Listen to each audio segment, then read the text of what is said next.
Welcome, welcome, welcome to the very first episode of the Austin Downbeat.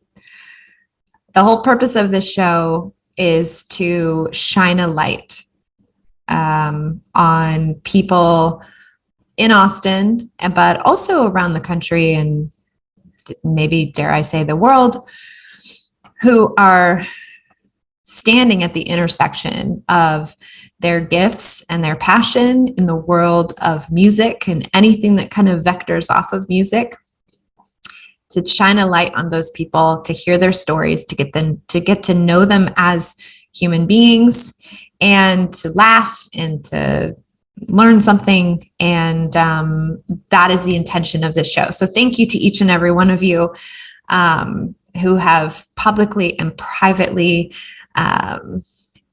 encouraged me and made me feel like I can do this, and that their excitement and their support, you guys have just, it's meant the world. So I just wanted to take this one opportunity to say thank you to everybody who has supported the show and me. And so here we go. First, I want to start off with a little bit of news of what's going around town this week here in Austin. So I need a little, news box. We'll get that. Let's see. Tonight, the show is being released on February 22nd, 2022. And tonight at the Paramount is Gladys Knight. So tickets are still available. Last I checked. Doors open at 7. Show starts at 8. You should definitely go check it out tonight if you can. Let's see. ACL Live Moody Theater this Friday is Matt Kearney. He's back on tour for his January Flower Tour, and there are still tickets available for that as well. I think they're $32, and the doors open at 6:30. So that's him. Upstairs at the Continental Club up in the gallery, we have on Saturday, we have Beaver Nelson at 8:30 and then Josh Purdue at 10:30. And then one of my favorite places to go is the Saxon Pub. Let's see, Thursday night, Saxon has Patrice Pike. She doesn't know that. I know her from my TV days on Rockstar, so maybe we'll get her on the show and we can talk about that. But that's Thursday, the 24th. And then we have maybe my guest today also playing at the Saxon on Sunday, as he usually does with the Resentments, but more about that in a second. What else? Also, my guest today, I'm just not going to make you wait any longer. My guest today is Miles Zuniga from the band Fastball, and they are playing at the Hotspot in Cedar Park. There's still tickets available there too on next Friday, March 4th. And they have Nuevo opening up for them, which is great. And I know they really love that band. So that's going to be a really great show. I'll be there. So if you come, make sure you say hi. And without further ado, I just want to kind of roll right into the intro of my conversation with Miles Zuniga. Have the pleasure of knowing him and spending time with him, and he's such a great conversation, super smart and so good at what he does. In this episode, we talk about the evolution of performing. We talk about the creation of new habits from a creative perspective. And then we also talk a little bit about old school versus new school and how we listen to music and access music and his thoughts on that. So without further ado, I will introduce my very first guest, Miles Zuniga. Welcome to another episode of the Austin Downbeat. I'm your host, Kat. Today I have, all my guests on this show are special for one reason or another. Sometimes I know them, sometimes I don't. And today's guest is Miles Zuniga, and I happen to know this guy, and he's just one of my favorites. And so I'm so glad to have you on. Welcome to the show. Thank you for coming on. Thank you. It's my pleasure. Yeah, we needed a little catch up anyway, so why not just do it in public? What have you been up to? How was your day? I mean, I just tried to get we're recording this on the eve of like another like snowpocalypse or whatever. We are. We have an unreliable power grid here in Texas. It's a bit like living in Libya or something, and so we don't know. Everyone's acting like it's World War III. That people are ransacking the stores and what have you. So Yeah. I just went to try to get a little shop. It's supposed to be like icy roads for one day, but who knows? If the power goes out, uh, who knows? So it's good to be prepared. So I just went and bought some stuff and took a walk while you still can, Yeah. because tomorrow's going to be freezing and Yeah. icy and slick. I know we're going to maybe talk if you want to talk about your newfound green thumb. Were there any plants outside for you to cover and kind of take maybe outside? I was covering my plants, and then I decided that only the strong shall survive. So Natural I'm gonna selection. let nature take its course, because it's just too much trouble. To get that sheet and wrap it around the plant. It's a miserable. One of the plants died during this process of me doing this before. So some of these plants aren't supposed to be alive. It's nature. It's nature. I don't want to get too artificial about it. I mean, plus I spent like $70 on these plants, so it isn't like Yeah. it isn't some rare, African plant that costs hundreds of dollars. It's an experiment. The ones that live are gonna live, and the ones that don't make it, that's maybe I'll put a little cross by where they used to be. And Fast forward 1 year's time, and your house yeah, is the whole like yard. That'll it's a cool. cemetery. It'll look like Glenn Danzig's yard. Yeah, exactly. Yeah, or Perry Farrell. I used to live near Perry Farrell. It was a black house. Yeah. Everything was black. Glenn Danzig had a black house. Oh, really? It must Yeah. just be like a thing. What would His that house, category? when you walk by his house, the sky and everything seemed to be darker. Like as you walk past it, it was like the Munsters or the Addams family. For real. It's definitely a direction you could go in. Good. So you're all prepped, ready for the freeze. Nowhere to go. Just stay home and be cozy. For a day. For a day till you get a little antsy. That's winter time in Texas. It's like a Yeah. day. Yeah. So last time I saw you, I think it was summer and you were planning to go away, kind of escape the heat. Yeah. And I think you kind of thought like you were going to come back to like, a quiet fall, but that's not what happened. You guys picked up a tour with Fastball. And then you ended up kind of being really busy. Is that right? Yeah, we were super busy. We did a tour with Squeeze, and then we did a tour with The Fix, and we just had a ton of shows. And like I was working all the way up until Thanksgiving. So Yeah. How was that? It was a surprise. I mean, I love playing music. I love touring. Yeah. So I'm never on tour thinking, God, I wish I was home. I never ever feel that way. Yeah. Just don't. That's awesome. I mean, for me, that's what I was put here to do. And if I have a show, I'm always excited if I have a show. Yeah. You never know what's going to happen. Do you get nervous?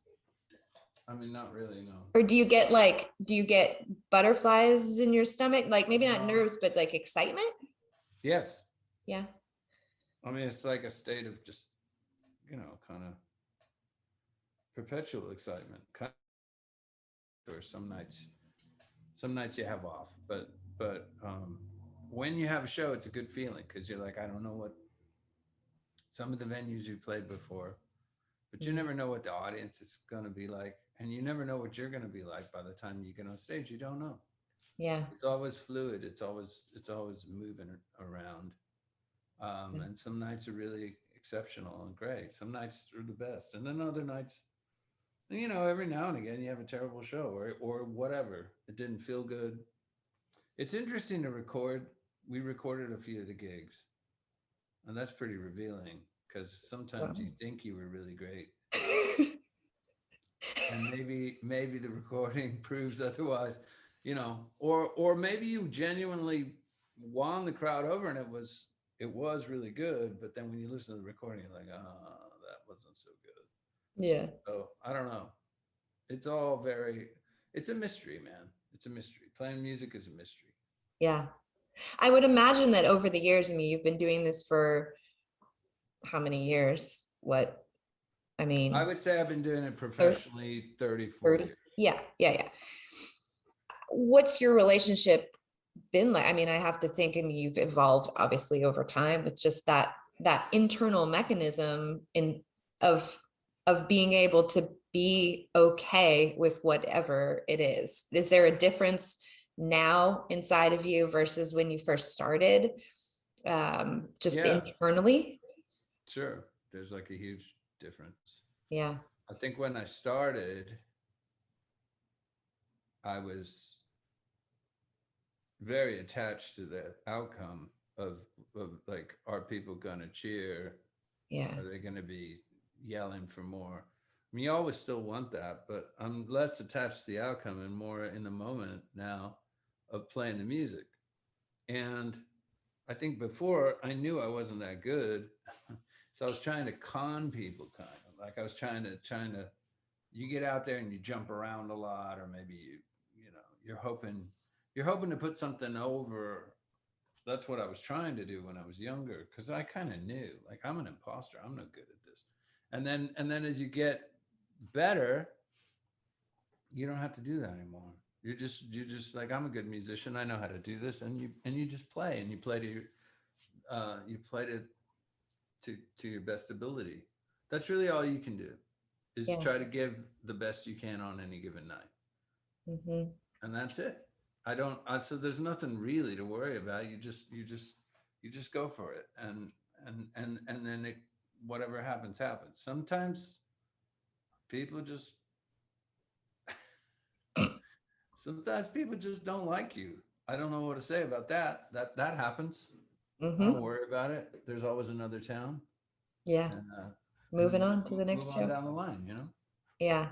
I mean, I would think that that's kind of, I mean, I'm listening to you talk, and I have the privilege of actually having had many conversations with you. And I will say, I have learned a lot from you, and you have inspired me on, I think, that piece of kind of where you are now. And to me, you have such a sense of awareness of who you are, and like, oh, absolute acceptance of who you are. And then in relation with other people or external forces, you come across, to me at least, as someone that's very, you just have a good relationship with self-respect, and you know what you want, you know what you need, and you know what you deserve. And that's, and not in a very healthy way. And I've I've noticed that about you, and kind of, you know, when you meet someone like that, and you just kind of like, you notice certain things about them that might be something that you yourself need to work on.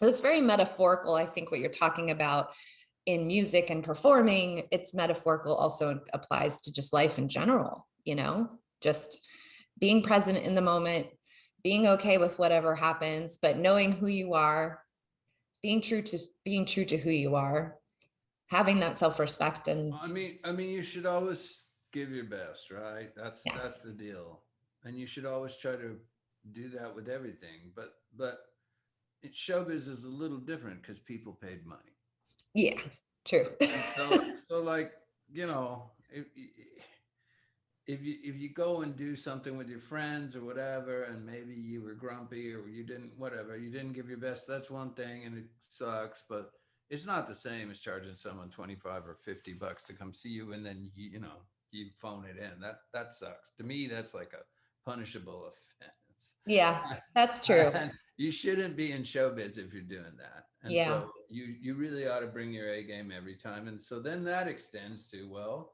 what did you do last night? Did you have too many drinks, or did you stay up too late? I mean, this isn't very rock and roll, but it is. But it is. If you're in the arts, that's what it is. If I go see Cirque du Soleil, I don't want to see the performers like falling off the things and stuff, because they're too tired, or it applies to any of that. If you go see theater, you don't want to see the actors, you know, like, oh, you know, he's not feeling well because he did too much cocaine last night. Like, you know, you want to see a good performance. That's what it is. You're an entertainer, so you gotta. That's the job description. That's true. What about that just small percentage of performers? I'm trying to think of some, but you know, I mean, like Keith Moon, or you know, there are. Everybody loves a train wreck, Yeah. and I Okay. do too. Yeah. I mean, look, there's plenty of people who've killed themselves trying to see just how far they could push it. Yeah. Or there are people who've destroyed their talent, destroyed their voice, destroyed their gift, trying to. It's very intoxicating. It's a very intoxicating idea. You know, people like Keith Richards. I wonder how many people he's inadvertently led astray Mm, because he's so good, and he when he was younger he made it seem like, yeah, you can just shoot a bunch of heroin and do a bunch of cocaine and be great. And a lot of people go straight to that and forget that he put in all this time on his instrument right. and is totally devoted to his instrument and to songwriting and to performance. I mean, they were like, there's so much great footage of him. I don't care what he's on. All I know is he's playing a great show. So that's really, doesn't matter. I'm not saying don't do drugs or don't do what you want. Do whatever you want. Just be a professional. Just be good at, yeah, be a professional. He was very professional despite his intake.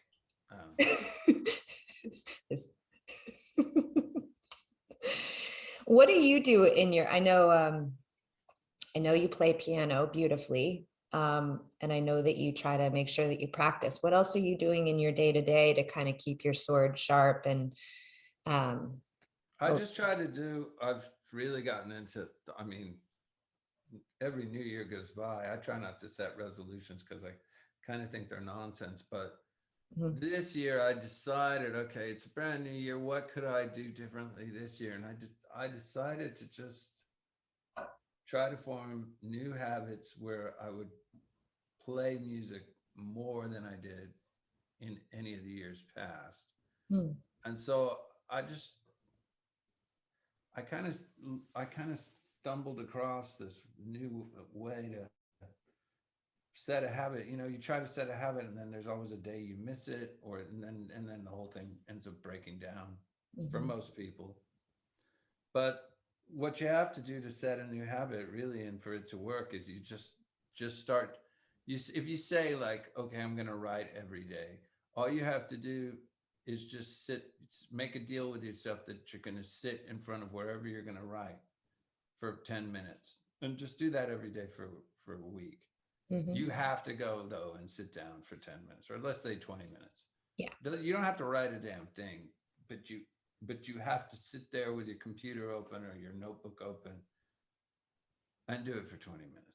And if you can do that every day for 20 minutes, try to up it to 30, and then try to up it to an hour. But the whole point is you're showing up every day and doing it every day. And then, and ideally you're writing or practicing or whatever it is you're trying to do. And if you do that every day, you're going to get really good at it, but you have to do it every day.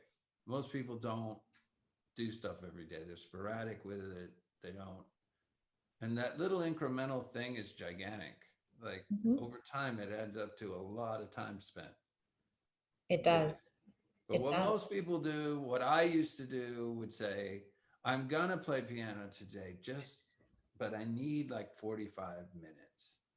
So you know what?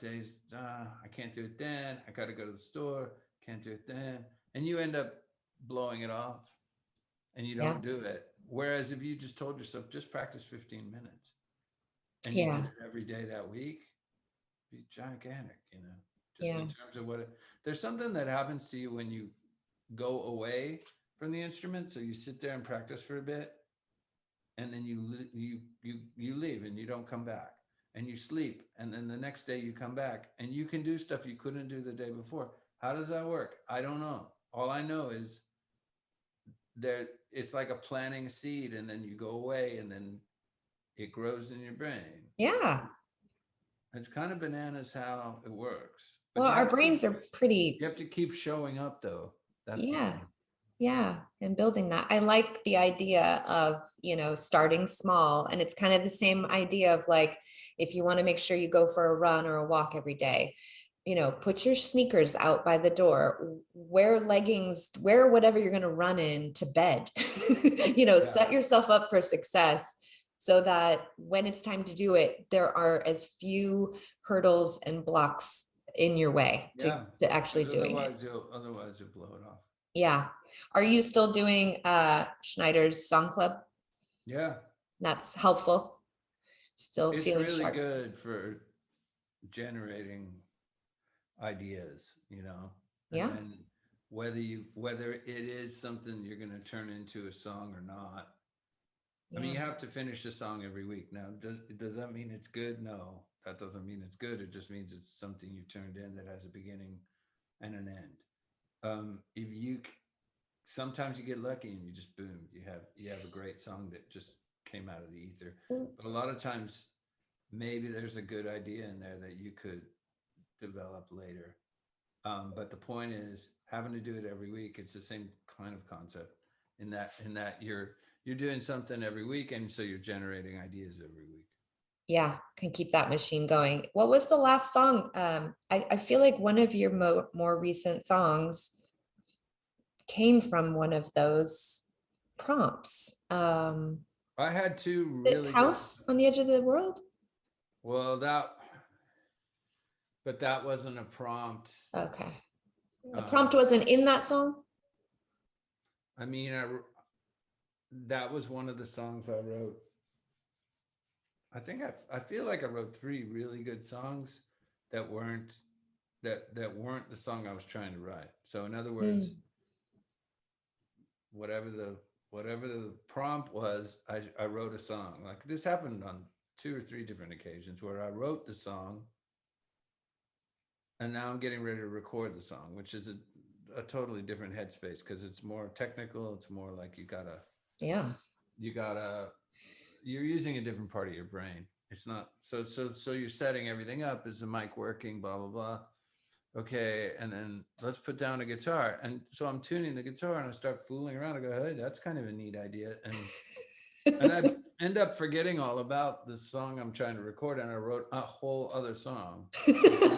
That's way better than the one I was trying to record. And that happened to me, I think, 3 times. So that's the way it works. It's all subconscious. It's all good songs come from the subconscious. They don't come from the conscious mind. They come from the back of somewhere back here where dreams and stuff like that live. Yeah. That's where the songs are. The good ones. Yeah. The crummy ones are all right here. They're all right here. Yeah. All right, let's talk about what's coming up for you guys. So for Fastball, you did that summer tour with Fix, Squeeze. You recorded a bunch of songs. Yeah, we did. We did. Oh man, we did 8 songs with Steve Berlin, and then we did 8 songs on our own. Yeah. Because Steve was busy, and also there's a bunch of covers. Yeah. And so now we're going to be putting out. We have a Patreon, so if you want to hear the songs now, you can go to patreon.com/fastball, and you can find them there. Mm-hmm. But we also are going to put out 4 songs in March, and then another 4 songs like in May on Spotify, and and Apple, and so all the platforms. But we're not really putting out something will come out in a record form, like a CD, and then vinyl eventually. But we've kind of fallen out of love with this idea because it's such an old school thing, and no one really listens to music that way anymore. Everyone listens to music on their phone or whatever. I know there's some diehard people that I just got a turntable for my birthday. I know there's nothing wrong with that. And I want, I think it's great. I think it sounds better. I'm one of those people too. I know you are. But you can't listen to it wherever you go. You can't take it on the airplane. You can't take it halfway No. around the world. This is not the way it works. Most people consume music on their phone.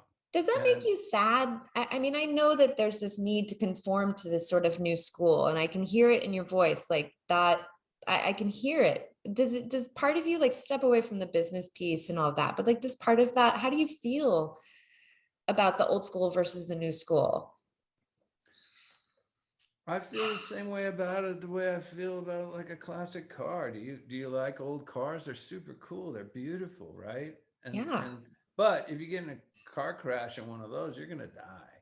I mean, they don't have any airbags. Your head's gonna hit that steel dashboard or whatever. The seatbelts are a joke. I mean, if it breaks down on the, I mean, it's that's what it's that's kind of a perfect metaphor. It's like, Yeah.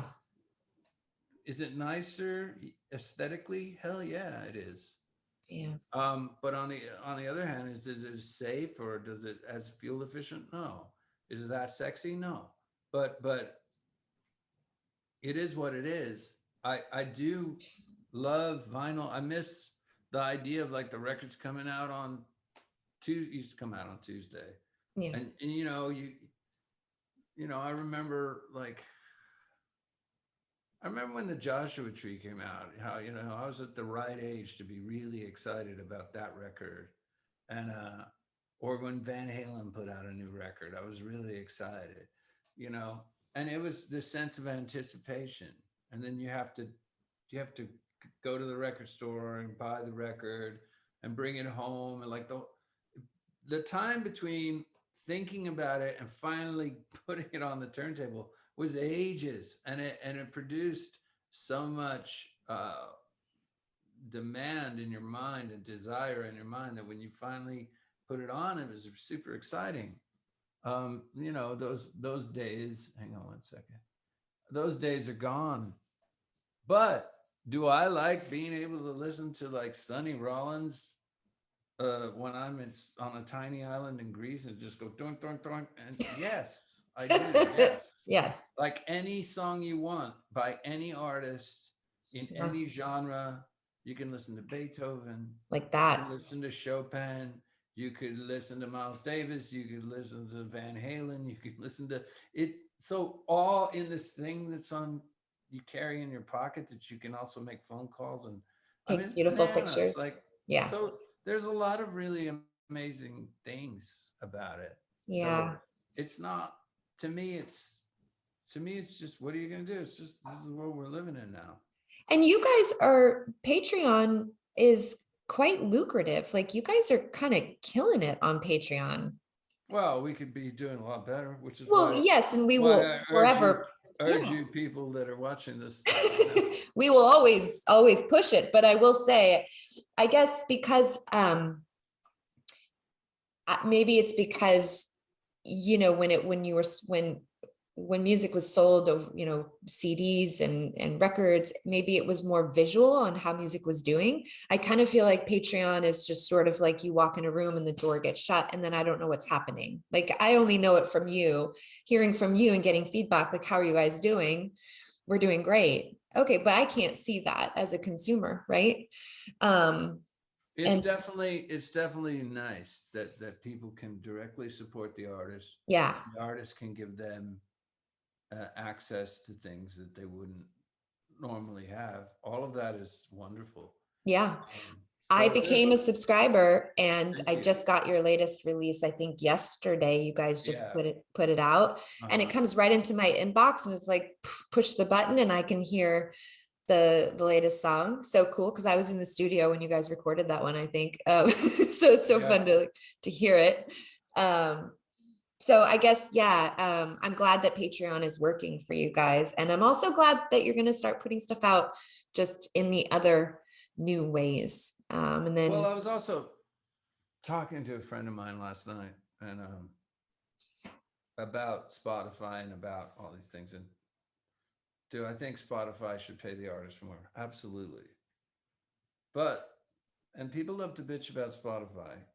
But what I will say is, without these without Spotify and Apple and all these, and Tidal, all the different streaming services, like in the case of my band, all those records that we put out, except for the big hit record, would be out of print. No, you wouldn't be able to find them. So, Yeah. so people that were interested in our band now, they couldn't. People in Brazil, people in Japan, people in Argentina, all these people that contact me on social media and say how much they love our music, they wouldn't be able to get our music. Yeah. And people living here, people living in Texas wouldn't be able to get our music. It'd be impossible to find. Yeah. I know, because I remember when records would go out of print and they're just gone. You can never hear those songs again. Yeah. So as evil as these streaming services might be, or the people feel like they might be, without them, you wouldn't have all this music. You wouldn't be able to find it. Yeah. You just wouldn't. You'd have to go to a record store and hope they have the record, but a lot of records go out of print. That's that. That's why I love you, Miles. You know, you have this way of just you you live just in the center of reality. And I love it. I love the way that you can walk that line. So you have new music, and then also you have a show coming up. So anyone here in Austin can go to the Hotspot in Cedar Park on March 4th. How do we get tickets for that? Do you know? Go to Hotspot. I guess you go to Hotspot. When I release this episode, I'll put Okay. some It's info. spelled Haute. It's because it's the French. Yeah. Are you gonna wear a beret? Are you and Tony No. and Joey gonna wear suspenders and a beret? No. I have one you can borrow. Dress like a mime.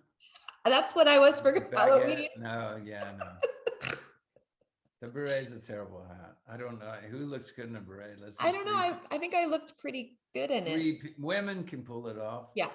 But men, I mean, I haven't seen. Okay, yeah. I don't really want to see you in a beret. You look good in that that hat, that Stetson fedora thingy. Yeah, that we got. Yeah, that was good. I like that one. All right, so Hotspot. And then do you have any other shows? Didn't I see you guys were playing in Florida? Yeah, we're doing a show in Florida, April 9th. A big Soul Asylum and Joan. Oh, that's right. Yeah. I saw that bill. And we're gonna do a big summer tour, but it hasn't come together yet as far as the dates and stuff. So all that's happening. That's great. I'm so excited for you. Well, I want to plug all your socials. So to find out where you guys are playing, you can go to fastballtheband.com. You can follow them on Instagram at fastballtheband. You can go to mileszuniga.com and see what he's up to. Sometimes you play shows just you. And if you're here in Austin, which obviously most people are that are listening, Sunday nights at the Saxon Pub, you play with the Resentments. Yeah. That's like every Sunday. I mean, I'm not always there, but most of the time. Yeah. During this time of year, I am. Yeah. I love that kind of setup because, you guys just sort of pop in when Plank is in town. He'll come in when you're in town. You come in, it's just kind of a drop in, and it's a really, really good show. People should definitely go check it out. It's very entertaining. It's fun. It's very off the cuff. You always look like, I think every time I've seen you play, you always look like you're having like so much fun, like you're very happy. And that's a show at the Saxon where it's kind of, you could see you close up and you always look really happy. Like you're just having a great fun gig. It's a cool place. It's a great sounding room too. Yeah.